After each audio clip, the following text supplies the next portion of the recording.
Hello. Today, or right now, I'm going to talk briefly about what kind of wife I was when I was a Jehovah's Witness. And the reason why I want to talk about this is to just give some hope and encouragement to any of you all out there who have woken up but your spouse hasn't yet. And maybe your spouse is actually being very resistant and kind of digging in his or her heels even more. And you're like, now what? And this is only my experience. This is not a template. Only you know how your husband or wife reacts to you sharing things perhaps about your waking up process with them. So this is just my experience, and hopefully it can impart some hope. So as a Jehovah's Witness wife, the true colors of anger and depression started manifesting themselves pretty early in our relationship. You know, the honeymoon phase ended, and then it was like, okay, we got to get to work. We got to go in service. I was the wife who was always nagging my husband that he didn't give enough comments, or he didn't underline his magazines and books, or he wasn't reaching out to be a ministerial servant or an elder. Like, that just wasn't his thing. He didn't have the desire to climb the ladder.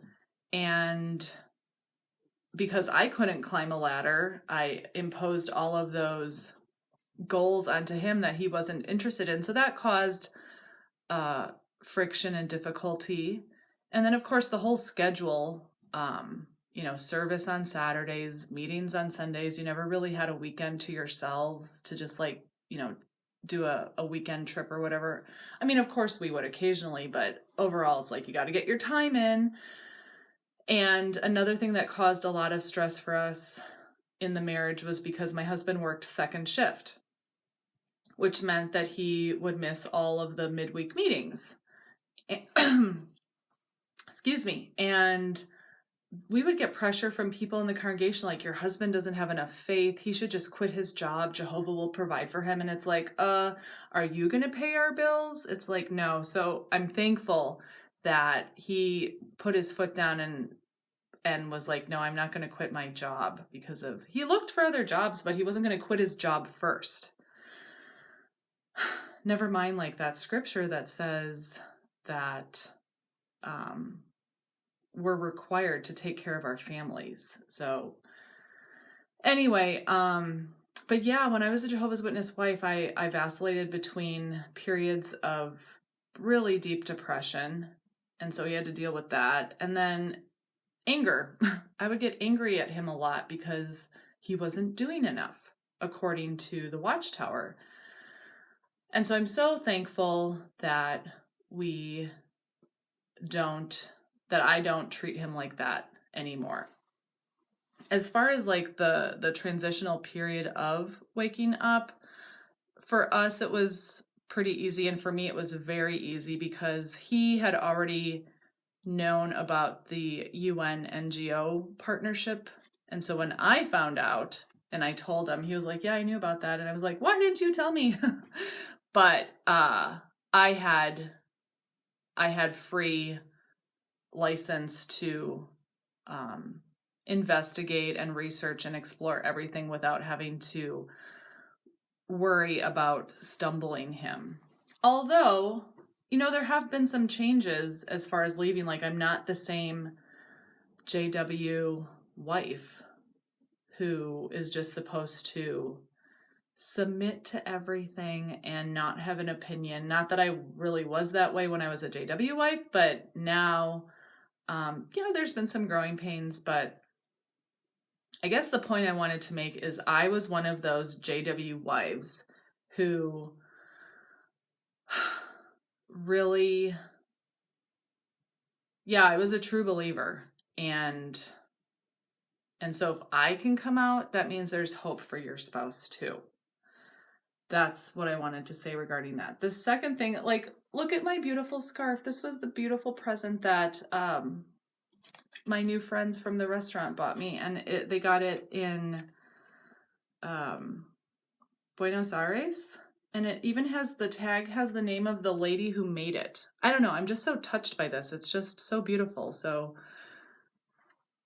these are the sort of things that it's like, I never would have imagined that life would be full of beautiful surprises like this upon leaving Watchtower. So let that give you some hope too. And that only happens when you put yourself out there and you just talk to people. And it's amazing how worldly people, I don't know if the right word is enjoy, but they're so patient, and it doesn't seem like an act. They really care about hearing a story like, hey, I left a cult. They're like, what? So just keep talking to people. That's my 2 cents for today. The other thing I wanted to mention, because I've really been enjoying this channel, is she just recently disassociated herself. And she is also one of these women who was like a hardcore JW lady.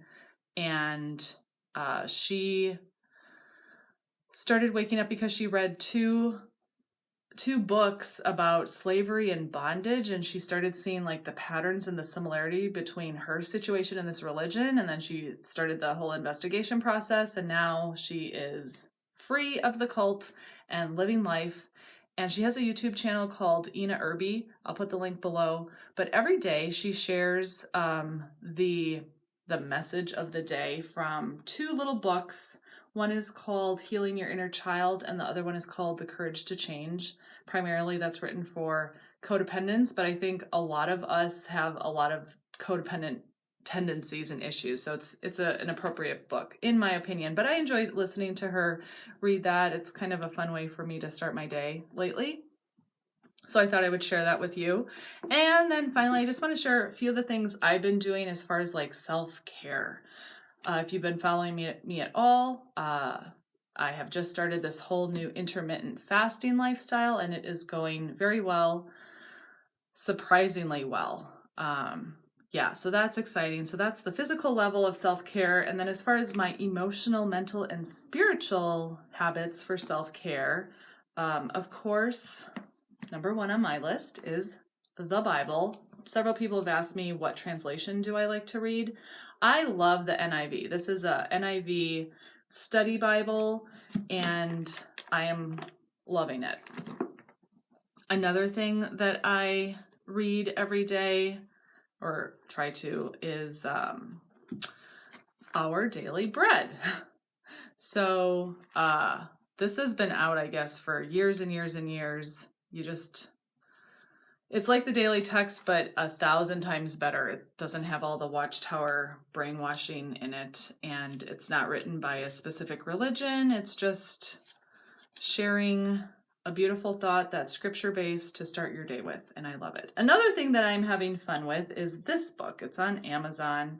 I got it like a year and a half ago, but I wasn't filling it out. I wish I had been, but it is called Question and Answer, 365 questions, 5 years, 1,825 answers. So like what a typical day looks like. I haven't even done today's question, actually. It's the 8th, right?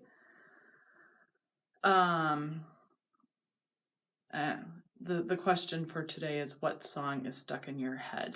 But yeah, like you open a page and it just has all these years. So then when you go back, you get to see where you were at a year ago, and you do that for 5 years. So that seems kind of fun. A couple books that I'm reading right now. I'm always reading like 10 books at a time because I'm ADHD. Oh, I also start my morning with this book, Jesus Calling, Enjoying Peace in His Presence. And this just really helps me start the day with something very positive. And twice a day, I am really committing myself to this. It is an app that you just put on your phone. It is free. It is called the 1 Minute Pause. And there's a lot of like mindfulness apps out there, and I've done a few of them. A lot of them actually charge. This is free, but it has some nice music and pictures of nature. And this man talks and says, what do you need to let go of? And you're just listening. You don't have to think or pray or anything. He said, what do you need to let go of? And then he says, Jesus, I give everyone and everything to you. Then he says, I give myself to you, Jesus, for union with you. And then the final thing he says is, I pray for more of you, God. Fill me up with more of you. And really meditating on those things, especially the first one, giving everyone and everything to God. Like, I don't have to carry the weight of the world and the problems of, post-cult life and all of that myself. I can just release it. And then another one that I'm having fun with is called 365 Ways to Live a Simple and Spiritual Life. And this is not Christian per se, but like I'll just flip open to a random day. And today's was really good. It says, don't wait for leaders. Do not wait for leaders. Do it alone, person to person. Mother Teresa. And then it says, if you have a problem in your community that needs addressing, it's natural to look to your elected officials to take care of the matter. But the wheels of local government can move very slowly. Try getting together with some friends who have the same concerns and brainstorming how you might address the problem. If you have homeless people on the street and your city council is not doing enough to take care of them, start a homeless shelter in a local church that is willing to donate space. If local teenagers are getting into trouble because they don't have enough to do, start an after-school program run by volunteers. So that's just an example of fun stuff. Like, stay in a hostel, exercise cheaply. It's just very random, so it's kind of fun. I've done both of those. I've stayed in a hostel and I do exercise cheaply. It's called burpees. Okay, so I think that's all I really wanted to talk about is things I do that kind of help me start my day. That's all. Bye. Shalom.